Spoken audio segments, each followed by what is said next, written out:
When did you first start working for the museum? I started working for the museum as a volunteer in 1974 in the herpetology department.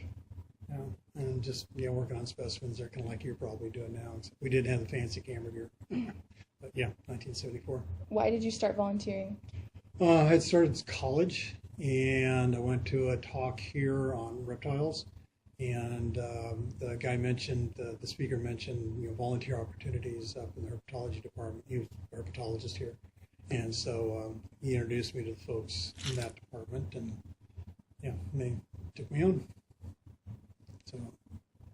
How did you end up in entomology? It was an accident. I turned in the wrong door one day. No, what it was, we were getting ready to build this new wing here, and the herpetology curator at the time took a job as a professor at USD over here in Mission Valley.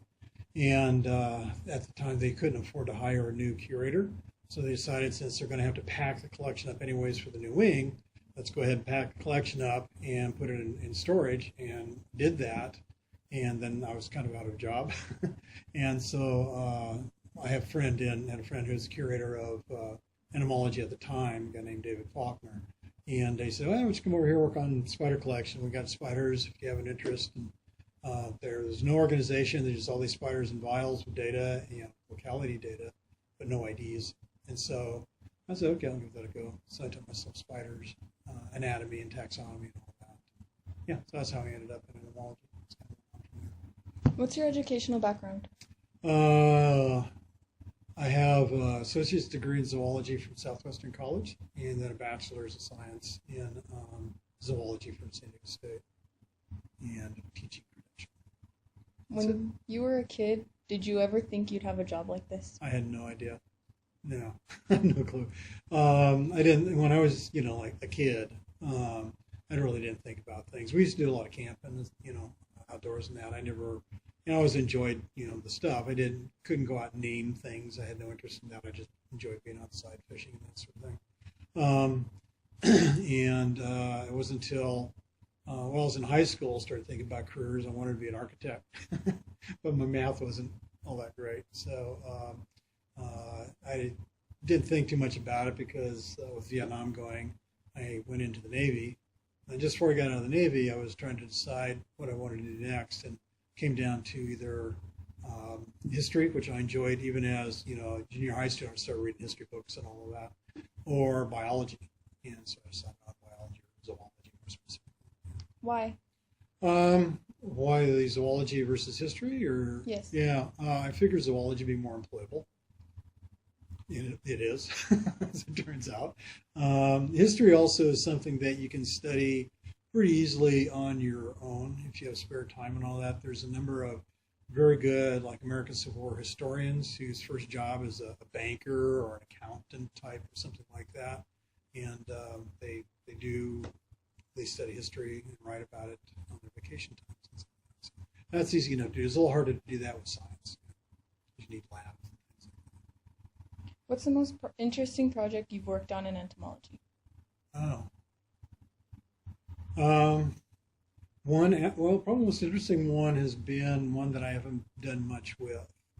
Yeah, it sounds kind of odd. We have one of these different projects where we go out and collect a variety of insects and try to identify them and make lists of what's where. It's a biodiversity study. The Baja California one we have going right now is really cool project. We're finding new species and all of that. Kind of right up there with that would be the institute. There's a research institution in Ensenada called the acronym CSSA. I don't remember exactly what it stands for, but it's a scientific research institute. And they have no arachnologists there, but they had a spider collection. So they gave me their spider collection to go through. And I started going through that. It's a couple thousand specimens or so. And I started going through that about 4 years ago.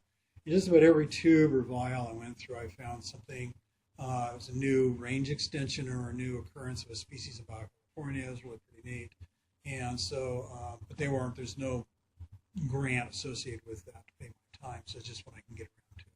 I haven't done much with it lately, but it's kind of a toss-up between that because of the new things I was seeing and this new project we're doing down in Southern California. We just got back from that last week.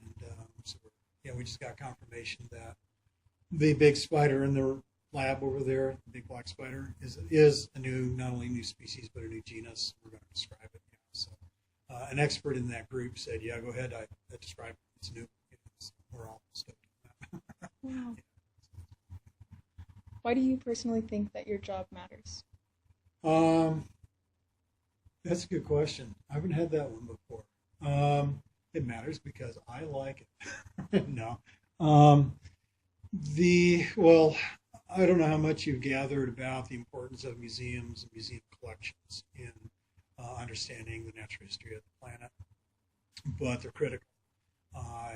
Every specimen we have is a snapshot in time of what kind of animal occurred or plant occurred in a place at a certain time. And that's history.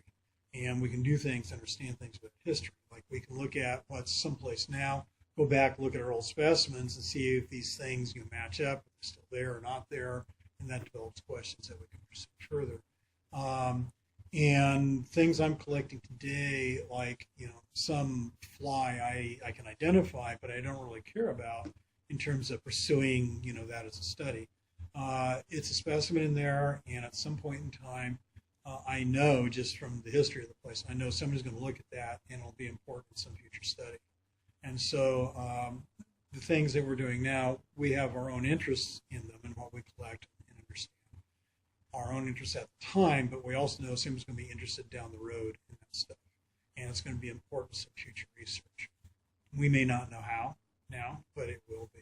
And I think the classic example of that is the guy who was studying bats in the Amazon. And he was studying their feeding behavior and filming it and all that. And he found that there was a certain group of moths that seemed to be invisible to the bats. The bats weren't going for them. And he made those notes on that and identified the moths and the bats and so on. And somebody came along looking at that, and they thought, well, that's interesting. Why would this be? So they looked at the moths, and they found that on the wings there's like a feathery back edge to the wings, and that was different than in most other moths. So this guy started looking at that, experimenting, and had some ideas about that. Because bats send out sound pings, sort of like a burst of radar energy. It's a sound energy, and that bounces off the moth and comes back. On these moths, it turns out that scatters. It doesn't bounce back to the bat. And so things go along with that. That gets published up as a note. Some aeronautic engineer gets a hold of that. And we have stealth aircraft where it's using moth technology to avoid radar and saving our pilots. So, studying a little moth someplace has led to this really nice airplane that we can go in and do what we need to do with the military, and our guys are safe, or relatively safe. So for maybe $150,000, this guy had to go down and study bats. We're saving lives and building, multi-million-dollar aircraft based on technology. So you never know where these things will go. There's a guy who's studying white-footed mice in the Four Corners area of the United States, where Colorado, Utah, Arizona, New Mexico come together. And one year, while he was there in the field working on it, there's an outbreak of hantavirus. And because of stuff he had been doing and where these things occurred around buildings and all that, they were able to figure out, he was able to figure out the virus is coming from these mice. And since he'd been studying them, he knew how they could be controlled and all that. So that ended up saving people's lives from hantavirus because they got the mice. They had no idea where this was coming from. And so it could be something as, exciting as that, or it could be something maybe not so big or, life-saving, that sort of thing, but it will be interesting to see in the future. So, yeah, what we do here is going to feed future generations in their research and so on. We don't know how, but as we see what's happened to the collection so far, there's going to be a future. So that's a small part of it, and I feel good about being one of those who keep the history of nature of our planet in a small way here. The Great Museum does that. That's what our duty is. So I think it's important. Okay, thank you. Sure.